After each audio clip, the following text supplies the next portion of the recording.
FCI గోడౌన్లు ఇవ్వటం లేదని కేంద్రం తీరుపై మంచిర్యాల జిల్లా చెన్నూరు ఎమ్మెల్యే వివేక్ వెంకటస్వామి మండిపడ్డారు. గోడౌన్లు ఇవ్వకపోవడం వల్ల రైస్ మిల్లులు ఇబ్బందులు పడుతున్నారన్నారు. వెంటనే నిల్వకు కేంద్రం ఎఫ్సీఐ గోడౌన్ల సామర్థ్యాన్ని పెంచాలని, రైతులు పండించిన పంటలకు కేంద్రం మద్దతు ధరను ఇవ్వాలని వివేక్ కేంద్రాన్ని డిమాండ్ చేశారు.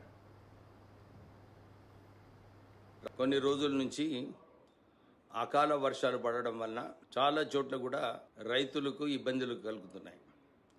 ప్రత్యేకంగా వడ్లు ఎక్కువైపోయినాయి, లారీలు కూడా, హమాలీజు, ఇవన్నీ విషయాలలో రాష్ట్ర ప్రభుత్వము చొరవ తీసుకుంటుంది. నేను ప్రత్యేకంగా రోజు కలెక్టర్ పెద్దపల్లి, కలెక్టర్ మంచిర్యాల్ వారిద్దరితో మాట్లాడి లారీలు ఎక్కువ పెట్టి ఈ అన్లోడింగ్ తొందరగా చేయాలని చెప్పి ప్రయత్నాలు చేయడం జరుగుతుంది.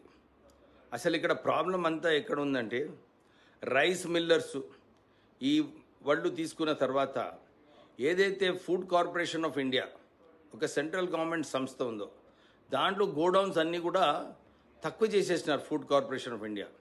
ఎందుకంటే ప్రైవేటైజేషన్ అని చెప్పి ఈ గోడౌన్స్ ఏదైతే సెంట్రల్ గవర్నమెంట్ చేతిలో ఉన్నాయో అవి సరెండర్ చేసి గోడౌన్ స్పేస్ తక్కువ చేయడం జరిగింది.